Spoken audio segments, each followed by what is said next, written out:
Kashi news channel, सच है तो बोलेगा। वाराणसी के सिगरा स्थित अन्नपूर्णा नगर कॉलोनी से हरे कृष्ण हरे राम संकीर्तन सोसाइटी के द्वारा कृष्ण जन्माष्टमी के अवसर पर 3 दिवसीय कार्यक्रम का शुभारंभ किया गया। इस दौरान सोसाइटी एवं अन्य भक्तगणों द्वारा वैष्णव परिधान को धारण कर हरे कृष्ण महामंत्र के कीर्तन पर झूमते नाचते भव्य शोभा यात्रा निकाली गई। भगवान श्री कृष्ण के जन्मोत्सव मनाने की होड़ श्रद्धालुओं में उमड़ पड़ी है। जहां कृष्ण जन्माष्टमी महोत्सव कोई घरों में पूजा पाठ कर तो कोई श्री कृष्ण के प्रिय दही हांडी को फोड़कर मनाते हैं। वहीं जिले के अन्नपूर्णा नगर कॉलोनी से हरे कृष्ण हरे राम संकीर्तन सोसाइटी के द्वारा श्री कृष्ण जन्माष्टमी के अवसर पर 3 दिवसीय कार्यक्रम का शुभारंभ किया गया, जिसमें पहले दिन की शुरुआत श्री लड्डू गोपाल की भव्य शोभा यात्रा निकाल कर की गई। इस दौरान सभी भक्तगण कृष्ण के भक्ति गीत पर नृत्य करते विभोर होते दिखाई दिए। इसके साथ ही मीडिया से बातचीत में श्रद्धालुओं ने कार्यक्रम के बारे में जानकारी दी।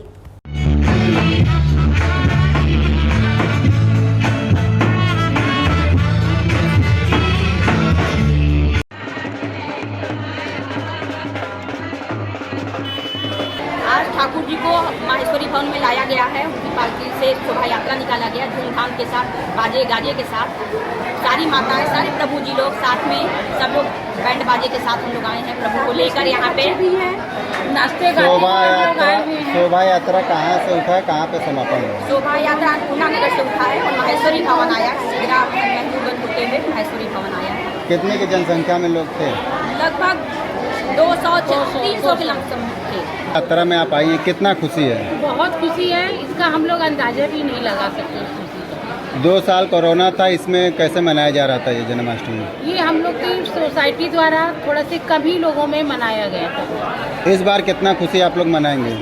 इसमें हम लोग और ढेर सारियाँ खुशियाँ मनाएंगे। कहाँ कहाँ से लोग आते हैं आपके यहाँ? यहाँ पे चारों तरफ से ही लोग आते हैं, बनारस से, अगल बगल क्षेत्र, मिर्जापुर से हैं, इलाहाबाद से हैं। वाराणसी के कपसेटी थाना क्षेत्र के सुइलरा गांव में बीते 6 जुलाई को चोरी का इल्जाम लगाकर 12 वर्ष के किशोर की दबंगों द्वारा पिटाई करने से मौत हो गई थी, जिसके बाद ग्रामीणों ने चक्का जाम कर प्रशासन से मुकदमा दर्ज कर कार्रवाई की मांग की थी। इसी क्रम में मुकदमा दर्ज करने के बाद भी अभी तक कोई कार्रवाई नहीं की गई है, जिससे क्षुब्ध होकर परिजनों द्वारा जिला मुख्यालय पर पत्रक सौंपा गया। जानकारी के अनुसार जिले के सुइलरा गांव निवासी 12 वर्षीय विजय की गांव के दबंगों द्वारा चावल चुराने के आरोप में 6 जुलाई को पिटाई की गई थी, जिसके बाद उसे परिजनों द्वारा उपचार के लिए चिकित्सालय में भर्ती कराया गया था, जहां उपचार के दौरान ही पीड़ित विजय की मौत हो गई थी। मौत के बाद परिजनों ने सेवापुरी हाईवे को चक्का जाम कर दोषियों पर कार्रवाई की मांग की थी तथा पुलिस द्वारा संबंधित धाराओं में मुकदमा भी दर्ज किया गया था। इसके बावजूद भी दोषियों की गिरफ्तारी नहीं की गई। इसी क्रम में पीड़ित परिजन समेत भीम आर्मी के सदस्यों ने जिला मुख्यालय पर बड़ी संख्या में मौजूद होकर पत्रक सौंपकर न्याय की गुहार लगाई है। जी, क्या हुआ था आपके बेटे के साथ?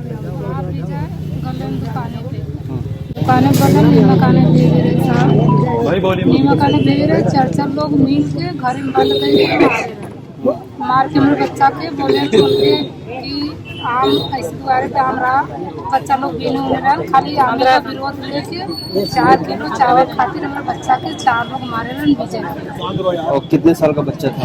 विजय हमारा 14 साल। 14 साल का। आज आप सबसे बड़ा लड़का हमारा, और हमारा लड़का गए घर मारे 10 मिनट बाद आए हमारे घर पे। मेरे लड़का के मार के भी कहन कि जाए तो अपने पापा मम्मी से मत कहे ना, तो वो भी पापा मम्मी के मार दिया। तो लड़का हमारे साथ डराई गया। आप लोगों पुलिस द्वारा कोई कार्रवाई? हाँ, तो विजय जब डराई गए तब आए घरे, वो सब फिर घरे आए 10 मिनट बाद आए ना, तो कहना कि तुम्हारा लड़का कहाँ बा? लड़का कहे कि हम यही बैठे गए। तेरे भोसड़ी वाला हमारे चावल खाए चुराए है। हमारा लड़का का सरे सच्चा हमारे पापा देना भैया ये नीमक लेके आली दिखाइए बैठे, तो कहाँ चावल कहाँ चुरा लिया? कहता कि नहीं तू चुराया, कहता नहीं चुराया। तब फिर हमारे घरे 3-4 लपड़ पकड़ के फिर मारे हमारे सामने, पुलिस के सामने से हमारे सामने मारे। जब तो फिर मारे के बाद तो 100 नंबर बुलाए ना, तो 200 नंबर गए ना 2 जने। तो पूछे ना, तो कथन कि हमारे दुकाने में से उठाए के, मतलब उन्हीं के घरे में से उठाए कि उन्हीं घरे में साहब कैसे बेच दें विजय। तो वो पुलिस की पूछे कि ऐसा नहीं हो सकता है कि अगर तोरे लगे से उठा के तोरे लगे बेचे तो उसमें रहा कहाँ? कथन कि जब हम देखला हुई तो काहे देखो भी नहीं है। अब तक कोई कार्रवाई हुई कि अभी नहीं इस तक मामले कौनो कार्रवाई नहीं बल हमारी सुनाई कहीं नहीं। में? आप यहाँ पे अभी मिली है, क्या आश्वासन दिया गया है आपको? यहाँ तो 3 दिन के लिए 3 दिन के लिए। आज आप लोग किस लिए यहाँ पर? देखिए, वाराणसी में 10 दिन पहले एक जो थाना पड़ता है कपसेटी थाना, उस थाने में एक अनुसूचित वर्ग के व्यक्ति की चोरी के झूठे इल्जाम में पीट कर हत्या कर दी जाती है और पीड़ित परिवार थाने में एफआईआर दर्ज कराने जाते हैं। 10 दिन आज हो गए हैं, कोई गिरफ्तारी नहीं हुई है। मैं ये पूछना चाहता हूँ कि दलितों को इस तरह कब तक पीटा जाएगा? अभी राजस्थान में एक दलित विद्यार्थी की पीट कर हत्या कर दी गई। हम ये पूछना चाहते हैं कि ये हमारे माननीय प्रधानमंत्री जी का संसदीय क्षेत्र है और हमारे प्रधानमंत्री जी ये कहते हैं कि दलितों को मत मारो, मुझे मारो, लेकिन यहाँ तो दलित मर रहा है।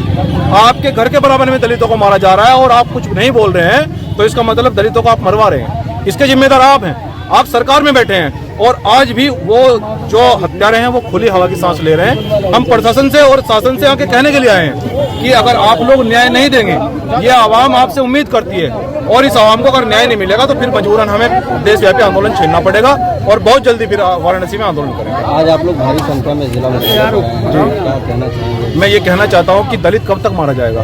दलित का खून कब तक बहेगा? दलित हम लोग कब तक लाशें उठाएंगे? क्यों न्याय नहीं हो पा रहा है? जो लोग हमारे लोगों की हत्या कर रहे हैं उन पर कार्रवाई क्यों नहीं हो पा रही है? ये पीड़ित समझी जाएगी। ठीक है, परिवार है, ये माँ 2 घंटे से सड़क पर रो रही है। क्या यही शासन, यही प्रशासन है?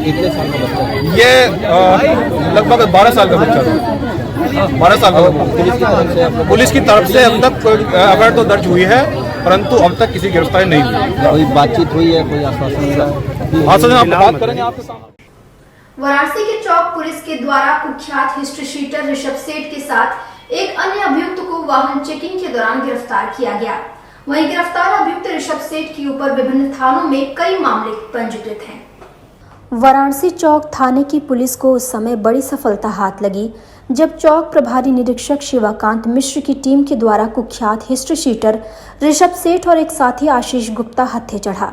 दोनों अभियुक्तों को वाहन चेकिंग के दौरान नारायण कटरा के पार्किंग स्थल नीची बाग के पास से गिरफ्तार किया गया। वहीं इनके पास से 3 चोरी की मोटरसाइकिल एवं हजारों रुपए जब्त किए गए। इसके साथ पुलिस के द्वारा अभियुक्तों के विरुद्ध विधिक कार्यवाही करके जेल भेज दिया गया।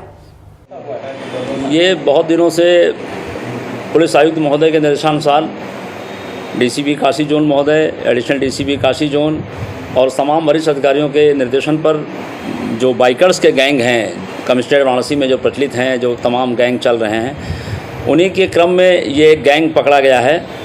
कल 17 तारीख को प्रभारी निरीक्षक चौक श्री शिवाकांत मिश्रा जी की टीम जैसे अपना गश्त पर रहते हैं उस तरह गश्त पर थे ये लोग। इनको इनके मुखबिर द्वारा सूचना मिली कि नीची बाग के पास में 2 लोग कुछ संदिग्ध टाइप के दिखाई दे रहे हैं और शायद किसी अपराध करने की फिराक में वो लोग खड़े हुए हैं, छिपे हुए खड़े हैं। उनकी मुखबिर की सूचना पर प्रभारी निरीक्षक चौक और उनकी टीम द्वारा वहाँ पर पीछे से जाकर उनको घेराबंदी की गई। देखा गया तो 2 लोग बरामद हुए, 2 लोग प्राप्त हुए अभियुक्त के रूप में। उनका नाम है ऋषभ सेठ और आशीष गुप्ता। ऋषभ सेठ जनपद वाराणसी कमिश्नरेट का पुराना अपराधी है, इसके ऊपर 9 मुकदमे हैं और आशीष गुप्ता के ऊपर 5 मुकदमे हैं कमिश्नरेट के विभिन्न थानों के। जब इनसे पूछताछ की गई तो इन्होंने बताया कि हमने एक मोटरसाइकिल चुराई है जिसका पहिया बेचने के लिए ये लोग महमूरगंज गए थे और उसको बेचने के बाद आए थे। इनकी निशानदेही पर महमूरगंज से जो एक पंचर लड़का बनाता है उससे वो पहिया प्राप्त किया गया। बाद में इनसे पूछताछ की गई तो उसमें 3 बाइक प्राप्त हुई हैं, जिसमें से एक बाइक चेतगंज थाना से चोरी जाना प्रमाणित है, उसका अभियोग पंजीकृत है, और एक चेतगंज से है। और बाद जो और वाहन बचे हैं उनकी बरामदगी के बारे में या उनकी जांच के बारे में प्रयास किया जा रहा है, कहाँ से वो चोरी गए हैं। पूर्वांचल की खबरों से जुड़े रहने के लिए आज ही सब्सक्राइब करें हमारा YouTube चैनल डनकाशी और हाँ, लेटेस्ट अपडेट्स के लिए बेल आइकन को प्रेस करना ना भूलें। और आपके पास है कोई जानकारी या है कोई सूचना तो हमारे दिए गए नंबर पर आप हमसे संपर्क कर सकते हैं।